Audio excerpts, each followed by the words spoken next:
Alright, ladies and gentlemen, Fab's in the house.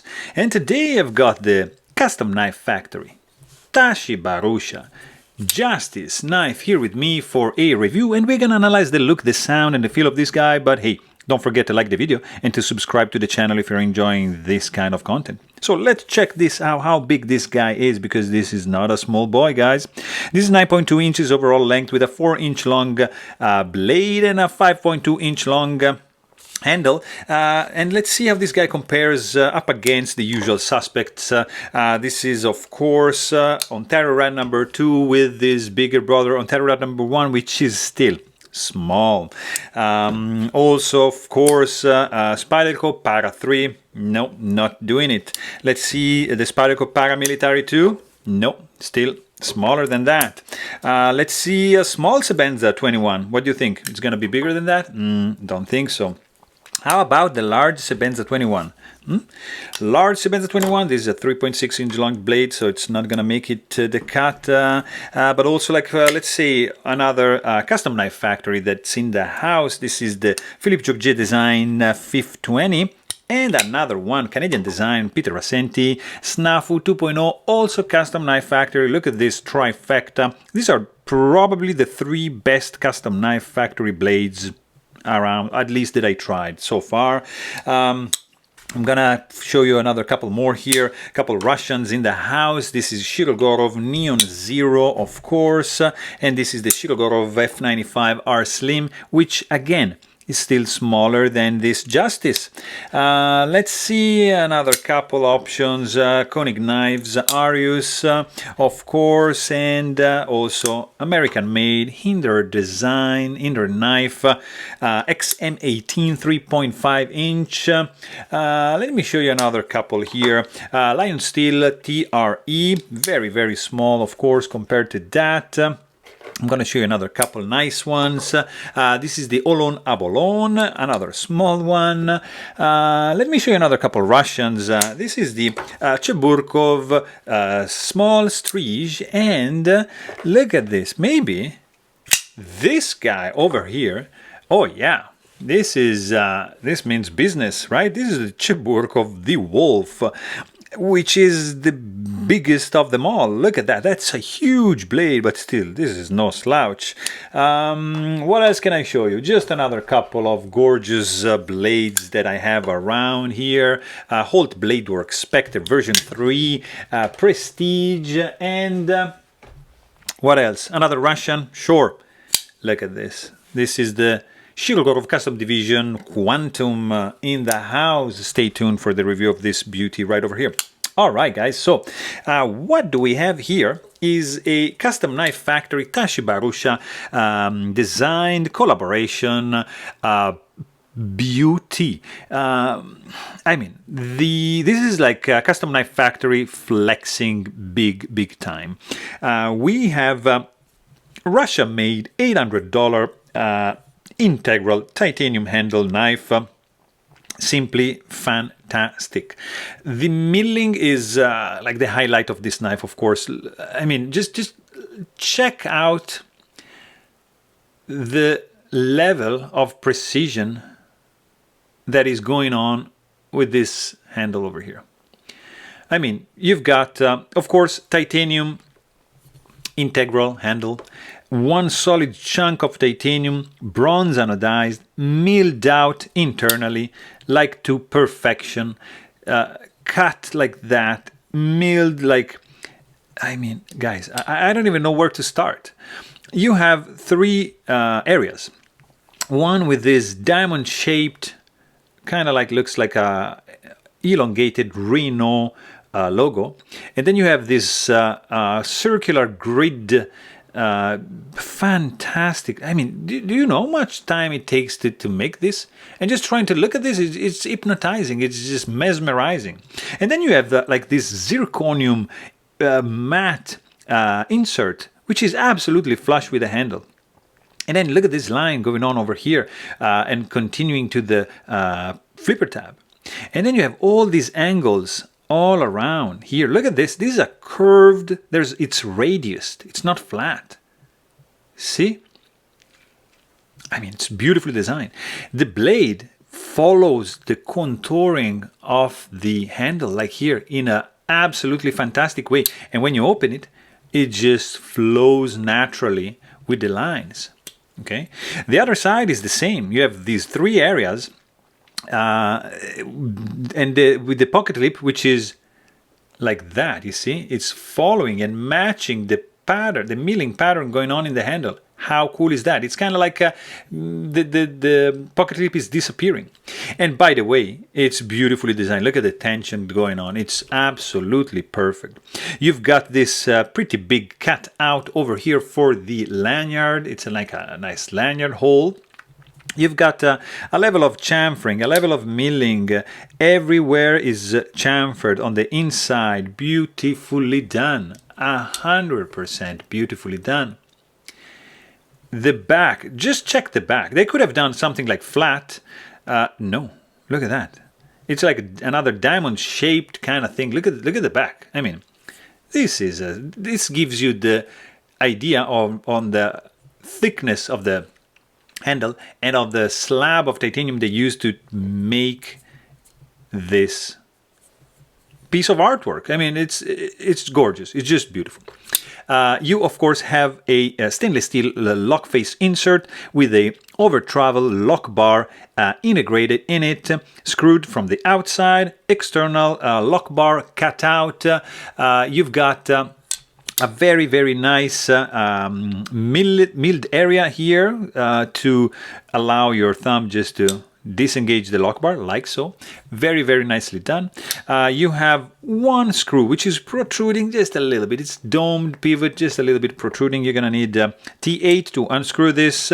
This is spinning, so maybe you're gonna need two or just push on this side. But I mean, maintenance is gonna be pretty much straightforward. You can also check my video if you're curious to see what is going on the inside. But inside it's going on not so much, because you've got one stainless steel washer hardened on this side popping out, and nothing. I mean, there's another, but it's embedded in the frame. And then you're gonna have a couple of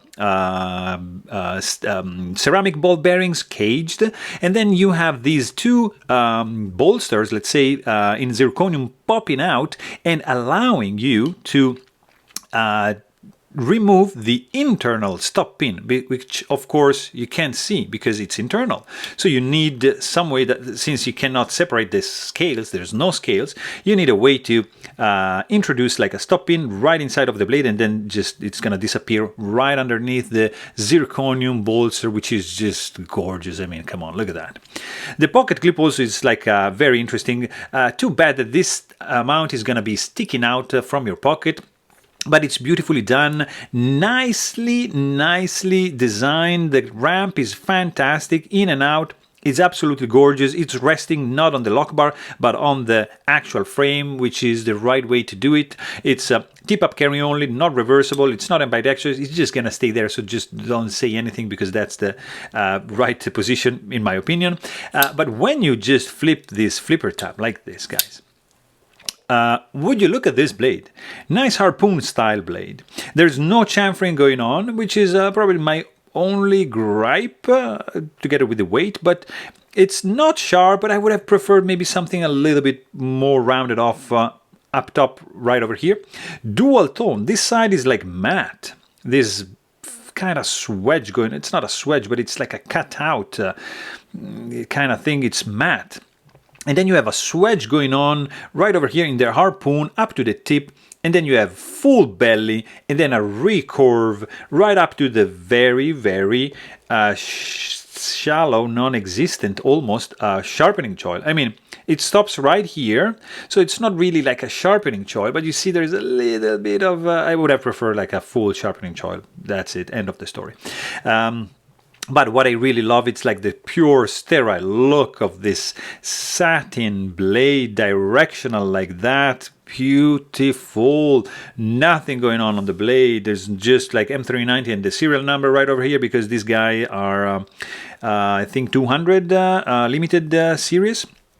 And it's beautiful. Nice flat grind. This guy is, I mean, the stock thickness is not thin, let's say that, but it is a slicer, guys. Look at that.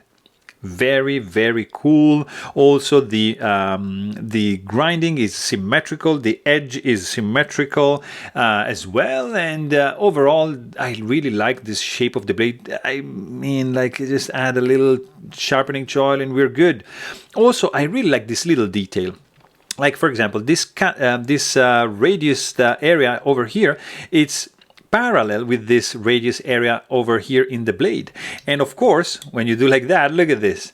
Lines up perfectly with the flipper tab and boom, goes down. So of course you can, like, you're gonna be doing like a light switch like that super easily, because like this is normally how your finger is gonna fall, and just like that, even if there's no jimping going on, you're gonna be good to go. But doing like a push button like that, like if you do it like this, it's not gonna work. You might have to use this side and doing like that, but it's not as comfortable as just doing the light switch like that. So keep that in mind. Also, the sound. I mean, guys, the sound of this guy is incredible, because you can expect something like from a big boy like this, for example. This guy, that's the sound this guy makes. Look at this, listen to this. And this. And this. I mean, it's beautiful. A knife this big with a gentle sound like that and like this, it's fantastic. I mean, it's great. I love this contrast. Beautiful and great. I mean, it's it almost reminds me of this guy over here. When you close it, it's nothing. It looks like there's nothing going on. It's very, very silent. So I really appreciate that, and in this case it's very, very similar. And what I maybe don't really like about this guy is the weight, because this is gonna be weighing in at 6.5 ounces, because I mean it's a big chunk of steel, a huge chunk of titanium, so there's not really a way to reduce the weight, I think, unless doing like a thinner stock, because yeah, this is a thick stock right over here. But beside that, I'm pretty pleased with the overall feel in the hand, because there's maybe just one hot spot over here in my case, and just a little bit, tiny bit in the tip of the pocket clip, but nothing too crazy. I mean, it's a very, very edgy shape, and I was a little bit worried at the beginning, but actually it feels good in the hand. You can actually do a nice reverse grip, which is gonna feel very, very good overall, and you can't really choke up that much. I mean, you can actually do like that. There's no finger choil over here, but this area is not sharp, so you can actually do like that and take advantage of this harpoon area with like this divot over here for your thumb, and just do some work like that. So it's gonna work 100%. Overall, this guy is feeling absolutely solid in the hand. It's one solid chunk of titanium, so nothing is rattling, nothing is going anywhere. It's absolutely solidly built. Fit and finish, fantastic. The quality is crazy. No gaps, no blade play. The clip ramp is perfect. The clip retention is great. I mean, great balance overall. Guys, this is a fantastic knife. Deployment speed also is like this. It's not super fast, but it's fast, because I mean, a big blade like that needs some nice geometry to be deployed like very, very fast. And also I like this area over here. It's perfect like as a light switch, not so much as a push button. Super smooth action running on ceramic bearings, which are caged, and you have a very, very small travel from the when you disengage the blade and when the tang of the blade hits the detent ball. It's like this. So from here to here, it's just perfect. And absolutely, as soon as you overcome that, look at that. The action is just gonna be like from here, this.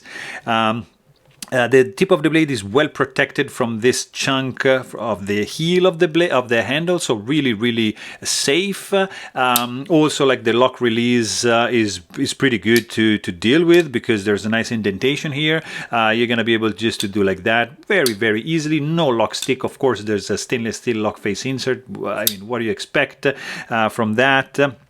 It's very, very nice indeed. There's no detent ball ramp, which is probably something that I would have preferred because of this. You see, like here, you have a hard step, but the good point is that the detent ball is so close to the tank of the blade, which you're gonna be able to overcome it like with no effort. So very, very cool. Action, of course, free fall, guillotine effect. I mean, super smooth.